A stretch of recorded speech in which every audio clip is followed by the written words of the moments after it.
I'm Margaret in Windsor, and I've put up a lot of YouTube and Facebook over the last since 2012. Oh, I can't get an attorney because it's so high profile. I was kidnapped, and I found out in '83 my real name after I was in a political campaign to replace a Dr. Congressman Larry McDonald. Larry Flint of Hustler magazine had been shot, and I had been writing about that and other murders involving mind control. And Larry McDonald was one of them, the Dr. Congressman. Mr. Flint was shot in Lawrenceville, and I lived in Marietta, Georgia. So this is a horrible crime that the media won't cover because who kidnapped me and took down my dad controls the media, the Illuminati. Rockefellers, Rothschilds, Bilderbergers, the Kennedys. My own uncle George, who's illegal, helped take down his own brother, my father. My father was married to Claudia Ruth O'Keefe Windsor in 1936 when he was forced to abdicate. So it was a takedown with character assassination. I was born in 39, and they kidnapped me in 41 and brought me over to Moulton and gave me another name. And I still have to use it.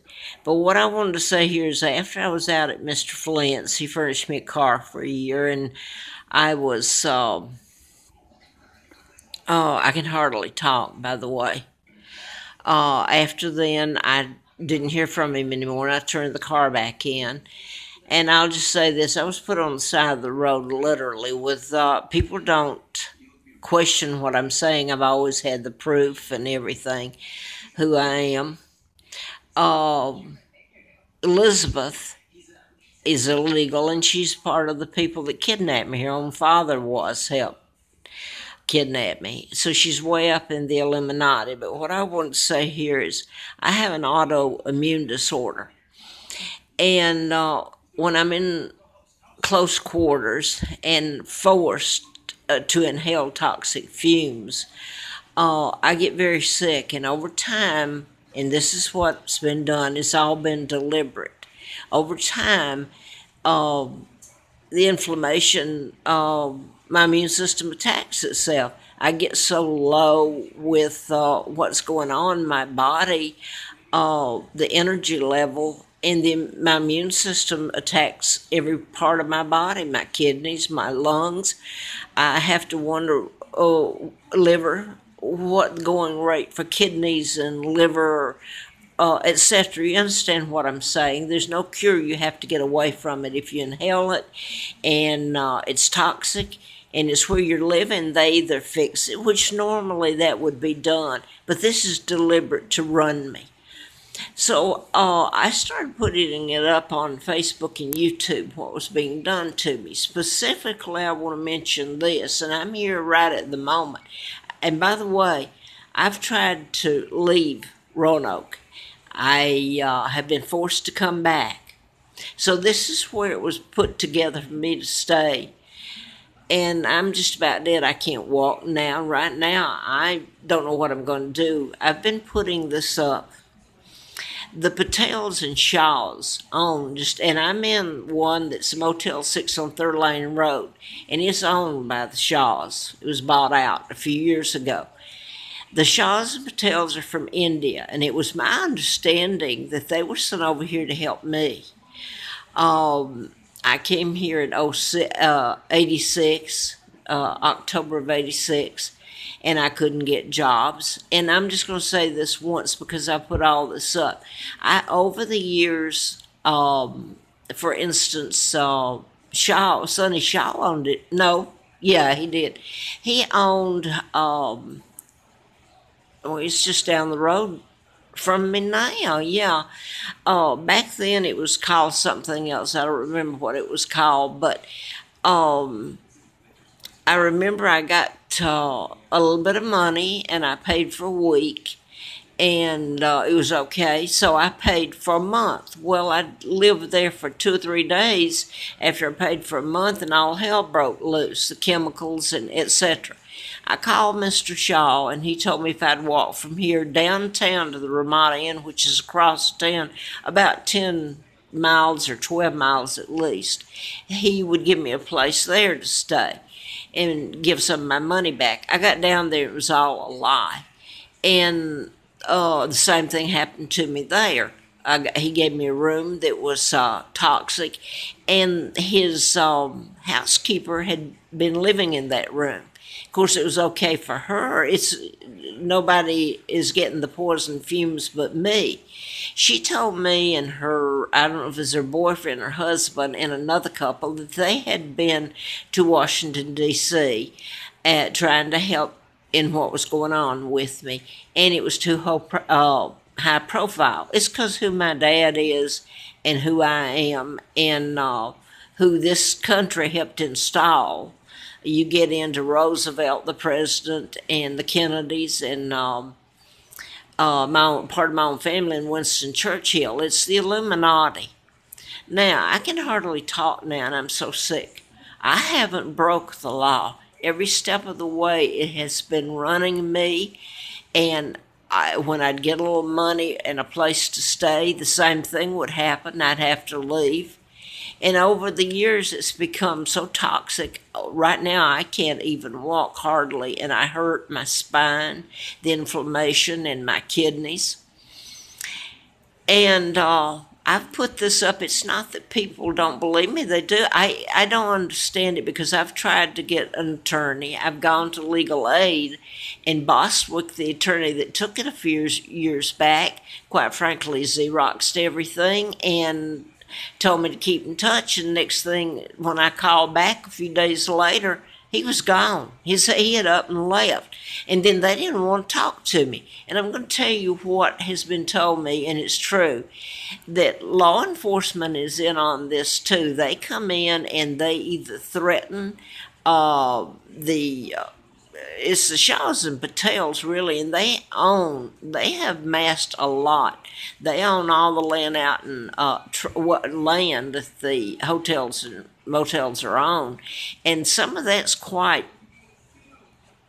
money in it, just the land itself. So I'll leave it there. They go out into Christiansburg and they're in Charlotte and all that.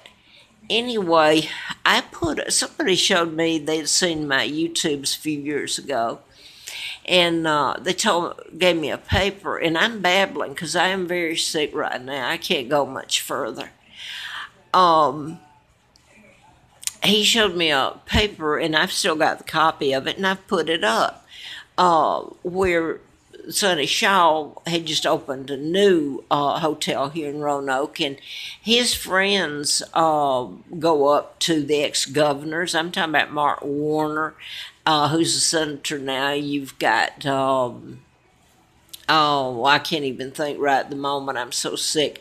Who ran for vice president with Hillary Clinton.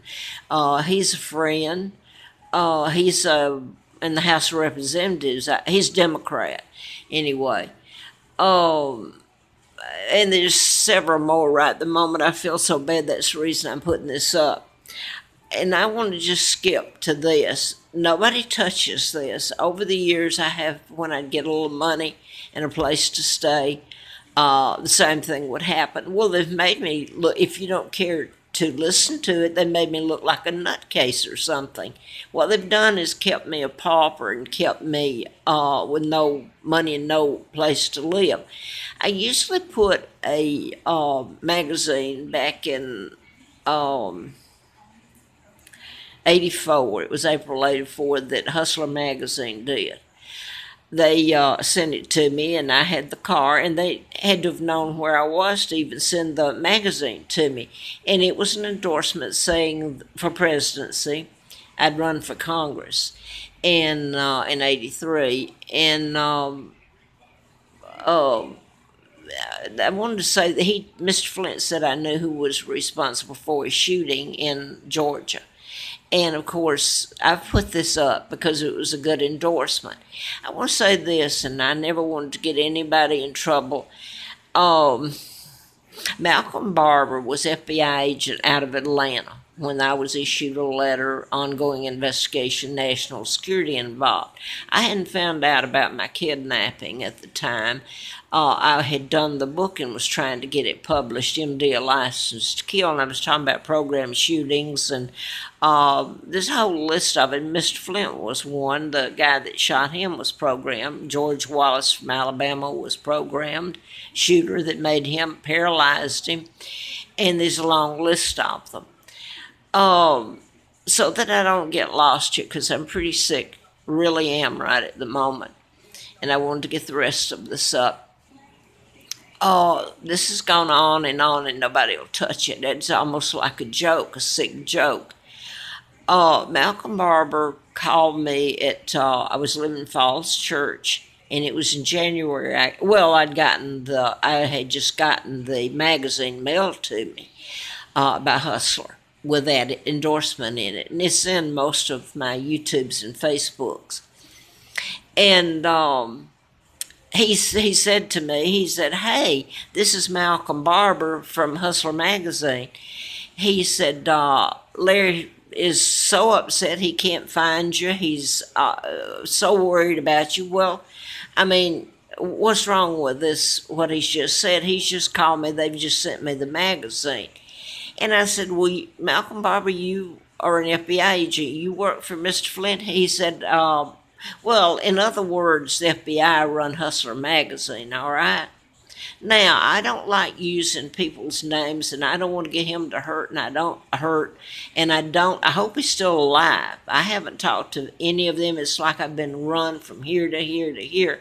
Mr. Flint said to me when I left his home during '83 campaign, and that's when Larry McDonald, the plane went down, the congressman, doctor I wrote about, and then Mr. Flint said that I knew who was responsible for his shooting, that it was Larry McDonald. When I started to leave his home, Mr. Flint's home, it was in Bel Air, I was pushing him he had just flown me out there, and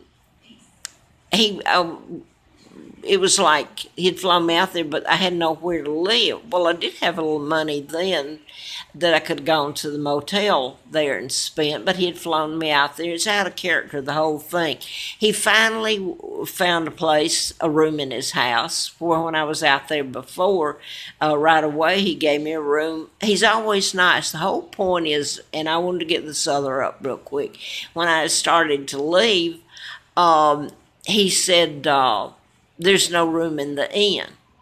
So whatever you want to call that. I'd been run around and couldn't find a room, finally did, and slept for about half a night, and I'm up being flown back to Atlanta, no room in the inn. And furnished a car for a year, which I turned in. I haven't seen him since, but then I was called, while I still had the car, in '84 by the FBI agent Malcolm Barber. And I've just told you that. Now, what's happened to me is I have lived on the Appalachian Trail here out of Troutville, up and down, froze and starved. People were told not to help me. And the law enforcement, here's the whole deal. You can get things on, law enforcement can, that's the FBI, that's any law enforcement, can get things on people, whether it's hotel owners, let's just say, and get them to do things that's happening to me. Let's just say they can get the inspectors, which I've put photos up here that are atrocious. You can't photograph odors that make me so sick, but you can take the front off of the air and heating unit. It's used as, they poison my air, and I'm forced to pay for it. I'm threatened with, okay, and I can't get into all that. I've put it up there. In other words, I'm having, when I get money, and I can't go back up to the National Forest now. It's so hideous. It's like this open season on me, and I don't know if my children are still alive or not, my two sons. Anyway, we were separated, and I really don't know. I put up Facebook and YouTube, and I hoped that would also help in making a record of what's being done to me, but also if they could find me, as a means for they could find me. Well, if I haven't lost my train of thought here, this is what's been going on, and I could pull my backpack and sleeping bag, and a friend got me in at a couple of the low income, which is the only thing I could live in. Well, they did the same thing; they were gotten to, and that's federal. So it's like no attorney will touch it. Uh, but I'm going to mention across the street, I've been through where I've fallen, had the water put down, fallen. It makes me sound like this crazy woman running around here. Nobody thinks that. But if you did a background check on me, you wouldn't get any of the truth. Now then, people are afraid of it. I have been told if they threaten, like manager of, and I know they did, of a couple, three or four of the hotels where I lived here, or the HUD. There was a couple of the HUDs, they threatened them. And if they didn't go along with them, they got things on their kids that they wouldn't prosecute or would prosecute. Or, in other words, law enforcement could get them to do things pro or con against me. I'm just about dead now. My life has been a living friggin' hell with every law in the book broken. I'm just going to mention Sonny Shaw still owned that place. It's just down, it's odd. I'm back here now, just up the street from it. He owned it. It's a Night's Inn now. He just sold it to the guy that was manager for about 3 years, I guess, and I've had to live down there. I lived there over a year last March. Got scabies. I was staying, thought I was getting in at Richfield. So you got to get people up under oath, under threat of prosecution for perjury, and I can't get an attorney. And then after one or two of them, you can you know that I've told the truth, and I've put it up on Facebook and YouTube, the papers and stuff to prove it. Anyway, I'm just going to put this. I stayed at the Baymont Inn, which Sonny Shaw, I was run there, and stayed there since the 19th of June. And it was hell. They moved me from room to room, but it was within a certain area. And I took pictures of the air-conditioned heating. It had a few... I had insect bites too, by the way, that were very bad for me. I lost the hearing in my ear, and it's from dirty air. It's an infection. I've forgotten what they called it now. But there was two things that happened over there. My hearing, I lost a lot of my hearing. And now then, I couldn't stay there. It was so bad. And here's the deal. I had enough money because it cost me my whole check just to live there, but they had a kind of a breakfast. And I managed to live through hell. I didn't have clothes I don't have clothes or money for clothes, even a bra. Everybody in this friggin' town knows it, but they want to keep their jobs. The inspectors, you ask where they're inspectors. Somebody said, well, what about the health inspectors? People will ask this and this, but they won't do anything about it. The health inspectors have to be bought off. I've had pictures of all this. They won't do anything. So, well, remember, these people have the former governors in their pocket, and some of them are head of the judicial and the intelligence committee. And one of them, I've already mentioned him too, is Goodlatte. And he was over the agricultural when I was having to live in the national forest, just have a place to get off the side of the road and try to camp or something, froze, starved. And the last time I went in his office, after I started to get in the elevator, and it was right there at his office door